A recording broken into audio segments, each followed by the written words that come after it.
Ini adalah pukulan telak yang mematikan bagi sistem fiat. Ketika negara-negara besar di dunia mulai menolak menggunakan dolar untuk membeli komoditas seperti minyak dan gas, dolar-dolar tersebut akan mengalir kembali ke negara asalnya di Amerika Serikat, memicu hyperinflasi dan meruntuhkan fondasi sistem perbankan barat dari dalam. BRICS bukan sekedar aliansi dagang, melainkan sebuah fakta pertahanan finansial global yang dirancang oleh Putin untuk mengebiri kemampuan kartel bankir internasional dalam mencetak uang tanpa batas dan menjajah negara lain lewat manipulasi kurs mata uang. Strategi Rusia untuk meruntuhkan ilusi keuangan barat melangkah lebih jauh dengan menerapkan strategi moneter berbasis nilai intristik yang nyata selama bertahun-tahun. Ketika dunia barat sibuk mencetak triliunan dolar dan euro digital yang tidak memiliki nilai apapun kecuali kepercayaan semu, Kremlin justru melakukan hal yang sebaliknya. Di bawah instruksi langsung Putin, Rusia secara agresif menimbun ribuan ton emas fisik ke dalam brankas bank sentralnya, menjadikannya salah satu pemilik cadangan emas terbesar di dunia. Rusia sedang mengubah peta permainan ekonomi dari sistem moneter berbasis ilusi kertas atau paper illusion menuju sistem keuangan yang diikat langsung pada komoditas real dan kekayaan alam yang nyata. Rusia tidak hanya mengandalkan emas, melainkan mengunci nilai mata uangnya pada komoditas energi dan pangan strategis yang dikuasainya, mulai dari minyak bumi, gas alam, gandum, hingga logam langka dan uranium. Ketika Putin mengeluarkan kebijakan kontroversial yang mewajibkan negara-negara barat pembeli gas Rusia untuk membayar menggunakan mata uang rubel atau emas fisik, sistem keuangan global berguncang hebat. Langkah ini seketika menentang fatamorgana finansial yang diciptakan oleh kartel perbankan barat selama 1 abad terakhir. Rusia membuktikan kepada dunia bahwa kekayaan sejati sebuah bangsa diukur dari apa yang ada di dalam perut buminya dan apa yang dihasilkan oleh petaninya, bukan dari seberapa banyak angka digital yang bisa dicetak oleh sekelompok bankir swasta di London atau New York. Bagi audiens yang memahami eskatologi Islam, seluruh dinamika geopolitik ini memberikan konfirmasi visual yang sangat jelas mengenai nubuat akhir zaman. Sistem perbankan global berbasis riba yang dibangun oleh dinasti perbankan seperti Rothschild bukan sekedar kesalahan manajemen ekonomi, melainkan manifestasi nyata dari infrastruktur finansial akhir zaman.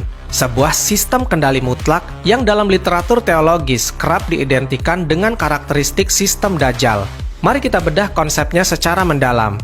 Karakteristik utama dari sistem akhir zaman adalah kontrol total atas perut umat manusia, sebuah tatanan di mana tidak ada satupun individu atau negara yang dibiarkan hidup mandiri kecuali mereka tunduk, patuh, dan masuk ke dalam sistem metrik keuangan global. Siapapun yang menolak akan diblokir dari sistem transaksi, diisolasi secara ekonomi, dan dibiarkan kelaparan melalui mekanisme sanksi internasional. Ini adalah tirani keuangan absolut. Uang kertas dan uang digital tanpa wujud adalah alat kontrol paling efektif karena nilainya bisa dimanipulasi, dibekukan, dan dilenyapkan dalam semalam oleh para penguasanya. Riba telah merata dan debunya masuk ke setiap rumah di seluruh penjuru bumi, persis seperti yang telah diperingatkan dalam nubuat 14 abad yang lalu. Dalam konteks teologi inilah, tindakan ekstrim Rusia yang mendepak kartel perbankan global, menimbun emas fisik, dan menghancurkan hegemoni mata uang fiat menjadi sebuah fenomena yang sangat menarik. Kebijakan fisik Putin bertindak sebagai batu sandungan raksasa yang merusak roda gigi mesin totalitarianisme keuangan global tersebut.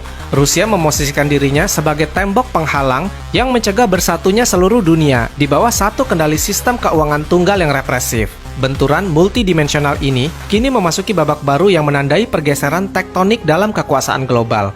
Momentum kematian tokoh-tokoh utama elit globalis belakangan ini, termasuk wafatnya figur sentral seperti Lord Jacob Rothschild, bukan sekedar pergantian generasi biasa di dalam silsilah keluarga borjuis. Dalam analisis geopolitik yang tajam, peristiwa ini secara simbolis mencerminkan runtuhnya pengaruh dan cengkeraman dinasti perbankan lama di wilayah blok timur secara permanen.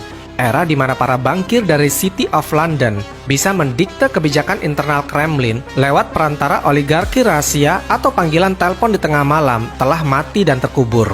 Garis demarkasi telah ditarik dengan tegas oleh Vladimir Putin. Blok Timur, di bawah aliansi Rusia dan poros barunya, telah mendeklarasikan kemerdekaan finansial yang mutlak. Mereka memilih untuk keluar sepenuhnya dari orbit pengaruh perbankan ribawi barat dan membangun peradaban baru yang berorientasi pada kedaulatan fisik.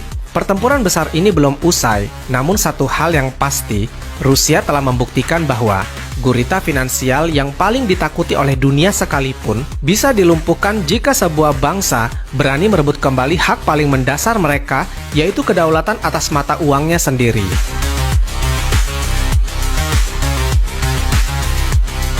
Wallahu a'lam bishawab. Semoga kisah ini bermanfaat. Lebih dan kurangnya mohon dimaafkan. Yang benar datangnya dari Allah Subhanahu wa taala, khilaf atau keliru itu datangnya dari saya pribadi sebagai manusia biasa. Sampai ketemu di kisah-kisah seru yang penuh makna selanjutnya. Saya akhiri. Wassalamualaikum warahmatullahi wabarakatuh.